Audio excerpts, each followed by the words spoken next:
Good afternoon, everyone. Going to give it a minute or so before we start.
All right, let's go ahead and get started, and folks will hopefully join us when they can.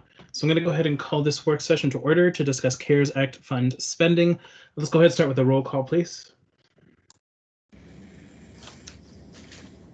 Miss Allard. Mr. Constant. Mr. Dunbar. Here. Miss Kennedy. Here. Miss LaFrance. Mr. Peterson. Present. Mr. Presverdia. Mr. Rivera. Present. Mr. Weddleton. And Miss Salatel.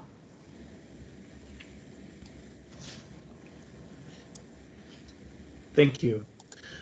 So as usual, if you want to get in the queue, please put yourself in the chat or text me if you can't access the chat.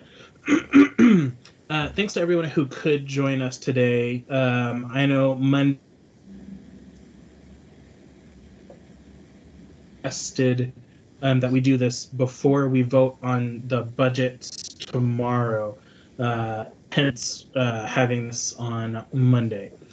So again, thanks for folks who could make it. For those who couldn't, I believe Mr. Slivka has emailed out a report for the other members to review before we vote tomorrow. With that, I'll go ahead and turn it over to Mr. Slivka. Thank you, Mr. Chair, and I will ask, I was going to go over what I sent to everybody. Would it be helpful if it was displayed on the screen, or is it, can I just talk about it? If you could put it on the screen, that'd be great. Let me see if I have that capability. Boom. Can you see it now? Yes, we can. Okay. It's loading.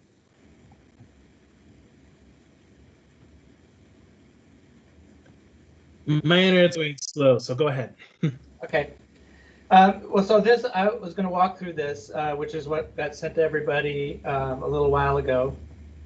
Purpose really twofold: to bring you up to date on where we are with CARES funding, and then also just as a reminder how it's going to interact with fund balance, because there have been a number of questions in relation to the work that has been done moving some of the expenditures that were originally coming out of the CARES grant to general fund balance, and the related questions that come out of the accurate question that we only know fund balance one time a year, and then the rest of the time it's just an estimation. So I'll remind everybody where we started, that we entered the year with roughly a $9 million deficit on our fund balance as required by code, which people will remember is roughly a 12% of prior year expenditures that code has there in order for us to maintain our AAA bond rating. Almost all of this was related to the $9.2 million we had spent relative to the Point McKenzie quake, and that had not yet been reimbursed by FEMA. Where we are with that is that item number 2, we expect the end of the year still having a deficit of roughly $4 million. We have gotten 4.2 million back, and we expect hopefully another million before the end of the year. But still, we're going to end 2020 having spent 4 million more than we got reimbursement for. And I will highlight that we're probably going to have a conversation through our congressional delegation with FEMA, because much of this relates to expenditures that were made for roads in Eagle River that were well in excess of the estimate. I think, as an example, there was one FEMA estimate of $300,000 where we actually spent something like 1.2 million. So it's going to take a conversation to get FEMA to budge off of giving us that level of reimbursement. The other item relative to FEMA is that we have encumbered and spent 37 million on our COVID response. There's another item that's going to be before you tomorrow to add another 5 million to that. And much of that is related to the expanded amount of testing that we are doing. That's going to take us to 42 million spent plus encumbered. And where we think we'll end the year is we think we'll end the year having spent roughly 30 million and having another 12 million encumbered. And at the very best, we think we'll get back 4.5 million prior to the end of the year. And we are working every day to make sure we get as much of this back. But this will leave us with a deficit in the general fund in that area of 25 million, which, as we go through this calculation, is going to be a significant drag when we ultimately calculate fund balance. I would say that we have a higher expectation of recovering most of this money in 2021. But we will end the year with that deficit in place. So what does that mean? Let's talk about CARES and CARES funding. And so we do expect that all the CARES grant programs will be fully expended, and that the entire 156 million that the state has designated for us will be received and will be spent. We have already requested the second tranche of 19.9 million. We expect to receive that. We made that request last week, so we expect to receive that hopefully by Monday. The state has said it takes about a week to turn that around. The next, and we had to have spent 92 million to get that, and we had spent 100 million when we made the request. The next threshold is 106 million, and so we expect to exceed that before the end of November. And so we will be requesting the final tranche probably late November, early December, and expect to receive. So we have every expectation that we will receive all of the money prior to year end. To remind you in terms of how things are going to break down of that 156 million, roughly 83 million is going to be spent on a variety of programs that the Assembly has authorized, and 73 million is going to be spent on public safety payroll. So those two amounts are what's going to be charged to the CARES grant. You'll remember that there were a number of programs that the Assembly moved out of the CARES grant and into the general fund. That total amount moved actually was 35.15 million. Of that, we only expect to spend this year 19.4 million. And just to give you an idea, the biggest piece of that differential is there was 12 million in FEMA reimbursement that was part of that the state has repeatedly affirmed that they are going to pick up their 25% share of what we spend relative to COVID. And so we don't expect that we would need that 12 million.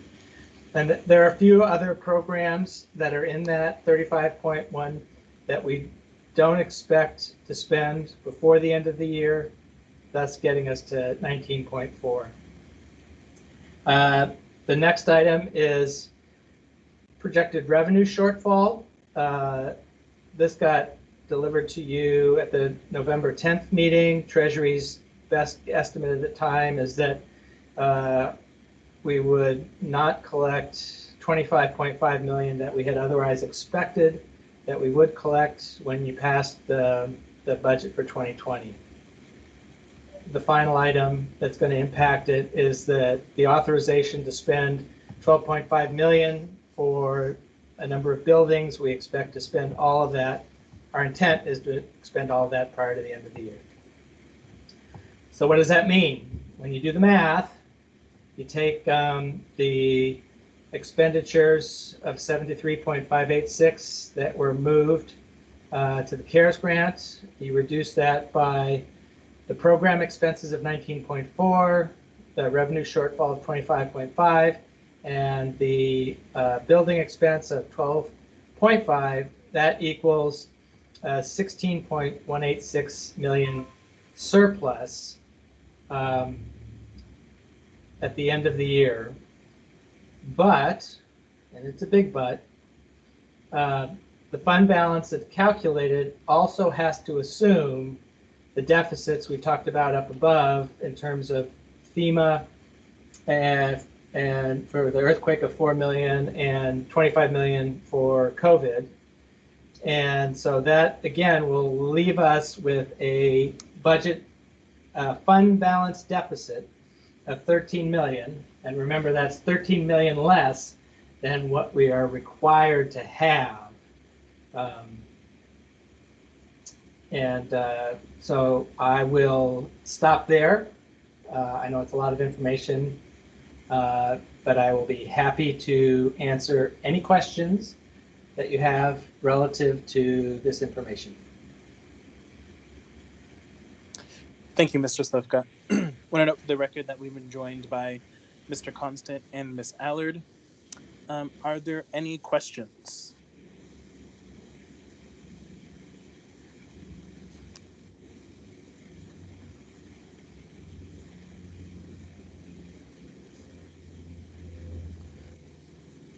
I'm not seeing any in the queue right now. I do have one, and maybe this is just my lack of understanding. So, of that 16 million surplus that you have indicated here for fund balance, how many of those dollars are already programmed for the various CARES Act approved programs that we funded in August? So the answer is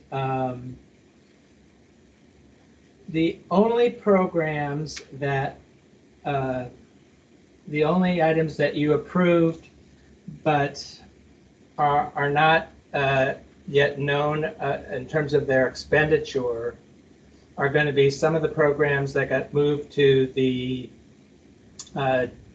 general fund.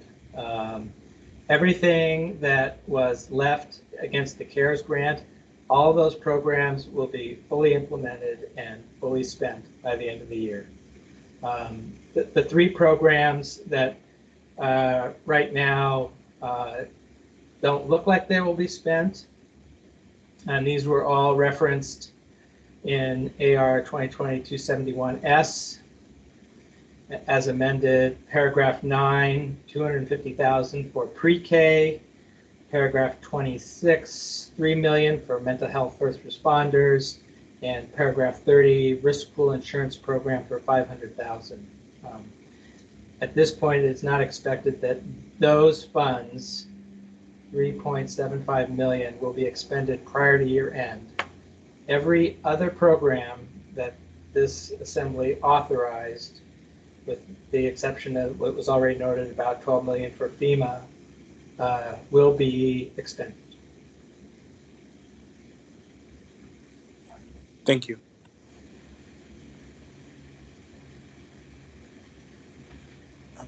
Any other questions?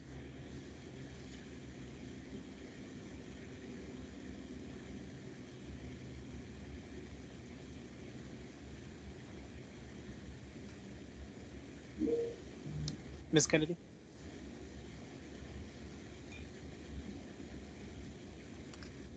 Thank you, Mr. Chair. I'm not really sure where to start with this, but I want to further understand this idea that we apparently have a shortfall, but we're going to have a surplus. So when I look at item number 5, it says that the revenue shortfall is $25.5 million. But if you take into account the money that was set aside or was added into the general fund for the public safety payroll portion of the CARES grant, that actually puts us ahead by 16 million. So that doesn't really make sense to me. So I know there's something in there that I'm not grasping. So I could use another explanation on that, please. Thank you. Sure. So the way the math works, and there's a line below there, when we allocated 73.586 million for public safety payroll, so those expenditures were moved out of the general fund and into and charged against the CARES grant. So that left revenue in the general fund that was not going to be expended for those expenditures. So all else being the same, let's assume that the rest of the world, nothing happened. We would have a fund balance surplus just based on that alone of 73.586 million. But we did other things. So we moved some of the programs that's highlighted on line 4, and this is all related to 2020-271S. We moved a number of programs into the general fund to spend that, and that number is estimated to be 19.4 million, so you take that away. Then we know we have a revenue shortfall, that's 25.5 million, so that goes away. And then we've got 12.5 million that got moved into fund balance to pay for a number of buildings to deal with the homelessness issue. So when you do all that math, that's where you get to, just based on the CARES grant math, you get a surplus of 16.186 million, which again, is just a guesstimate at this point.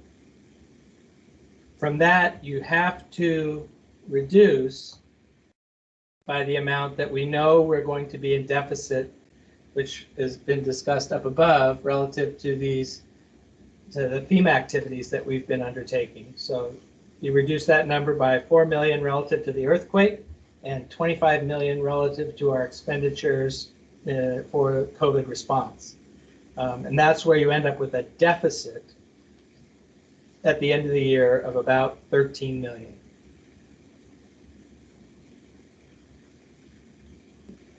So thank you. Yeah, that helps. It's just something that kind of needs to be gone over a time or two so you can figure out where everything's moving. So thank you. Yeah. And again, I'm available. It took me weeks and weeks to get a handle on this. And so happy to answer any questions that come up. And, you know, I want to make sure the Assembly understands it. The administration, we are meeting every week to make sure we're on track in terms of all the programs that you have authorized, as well as getting as much FEMA reimbursement as quickly as possible. Mr. Chair, I do have one more question. Go ahead. Thank you. Mr. Slivka, then on the reimbursement for FEMA, is that the part that we owe for that the state may pick up? That's not really money we would owe. It's not a payment we're going to pay, but it would be money that we did not receive back in a reimbursement. Is that correct? So in other words, it would just be a deficit to us or an expense to us. It wouldn't be something that we would actually have to pay cash back to FEMA. Is that correct? If the state that is doesn't correct. go through. Yeah, Okay, that's you. absolutely correct. The outcome would be if the state next year said, well, you know, we thought we had the money, but no, it turns out we don't have the money. So you're on your own for your 25% of the total expenditure. In which case, yes, that would be money we would not be reimbursed for, and that would functionally reduce, you know, the surplus to $4 million. So we are very hopeful that the state will, which they have said many times, it is their intent to reimburse us for the 25% that is normally the states have taken that piece so that the local municipalities do not have to pay it. Great. I appreciate that. Thank you. Thank you, Mr. Chair. Thank you. All right, I'll give one more opportunity if anyone has any questions. Otherwise, I'll end this work session early.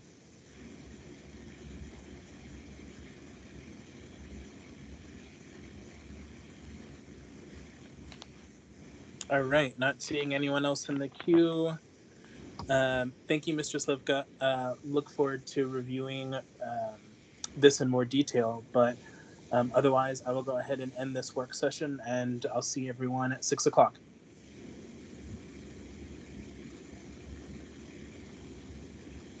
Thank you.